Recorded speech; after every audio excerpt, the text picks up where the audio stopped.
చాలా మంది బస్సులో కారులో ప్రయాణిస్తున్నప్పుడు న్యూస్ పేపర్ లేదా పుస్తకం చదివే అలవాటు ఉంటుంది, లేదా మొబైల్ ఎక్కువగా చూసే అలవాటు ఉంటుంది. కానీ ఇలా చదువుతున్న సమయంలో కానీ మొబైల్ చూస్తున్న సమయంలో కానీ మన కంటి చూపు అక్షరాలపై కేంద్రీకరించడానికి కష్టపడి పనిచేయాలి. కళ్ళపై తీవ్రమైన ప్రభావం పడుతుంది. ప్రయాణంలో ఉన్నప్పుడు చదవడానికి కళ్ళను పెద్దగా నిటారుగా చేసి ఎక్కువ సమయం దృష్టి పెట్టడం వల్ల కళ్ళకి కష్టంగా ఉంటుంది. దీనివల్ల తలనొప్పి, వాంతులు, నీరసం దారితీస్తుంది. కాబట్టి ఈసారి ప్రయాణంలో వెళ్ళేటప్పుడు చదవడం గాని మొబైల్ ఎక్కువగా చూడడం గాని అలవాటు మానుకోవడం మంచిది. రోజులో పని ఒత్తిడి పెరిగి రాత్రి సమయంలో లేటుగా పడుకోవడం వల్ల ఉదయం డల్లుగా లేస్తాం. మన శరీరానికి, మన మైండ్కి నిద్ర సరిపోక మన మూడంతా డల్లుగా ఉంచుతుంది. ఆ రోజంతా హెడేక్, చిరాగ్గా ఉంచుతుంది. సరైన నిద్ర మన శరీరానికి చాలా అవసరం.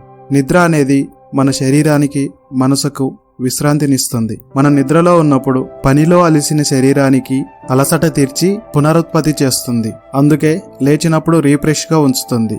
నిద్ర లేని వారిలో వచ్చే ఆరోగ్య సమస్యలు, జ్ఞాపక శక్తి తగ్గుతుంది, దృష్టిలోపం ఏర్పడుతుంది, ఇమ్యూనిటీ సిస్టమ్ వీక్గా మారుతుంది. ప్రతిరోజు సుమారు 6 నుంచి 8 గంటల నిద్ర ఆరోగ్యానికి అవసరం. సరైన నిద్ర ఉండేవారిలో జ్ఞాపక శక్తి పెరుగుతుంది, మానసిక ఒత్తిడి తగ్గుతుంది, ఇమ్యూనిటీ సిస్టమ్ పనితీరు బాగుంటుంది. వీరిలో రోగాలొచ్చే అవకాశాలు తక్కువగా ఉన్నాయి.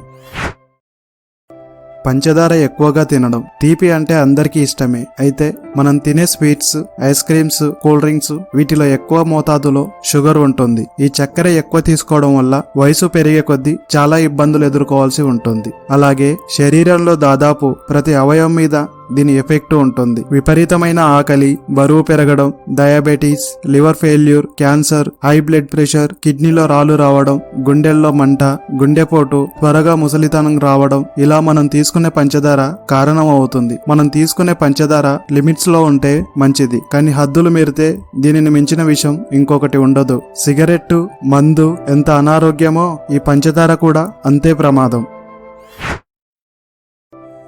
చాలామంది క్లాస్ రూమ్లో ఉన్నప్పుడు కానీ, లేదా జర్నీలో ఉన్నప్పుడు కానీ, ఆఫీస్లో వర్క్ చేస్తున్నప్పుడు కానీ టాయిలెట్ వస్తే ఆపుకుంటూ ఉంటారు. ఇలా అప్పుడప్పుడు ఆపుకుంటే పర్వాలేదు, కానీ రెగ్యులర్గా ఆపుకుంటే మాత్రం, లేదా ఎక్కువసేపు ఆపుకున్నా చాలా ప్రమాదాలు ఉన్నాయి.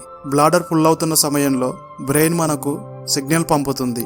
కానీ చాలామంది సమయం కుదరక, కొంతమంది బద్ధకంతో యూరిన్ ఆపుకుంటూ ఉంటారు. ఇలా చేయడం వల్ల యూరిన్లో బ్యాక్టీరియా కారణంగా బ్లాడర్ ఇన్ఫెక్షన్ సోకుతుంది. అక్కడి నుండి ఆ ఇన్ఫెక్షన్ కిడ్నీలకు సోకడం, కిడ్నీలో రాళ్ళు ఏర్పడడం, తీవ్రమైన సమస్యలు వస్తాయి.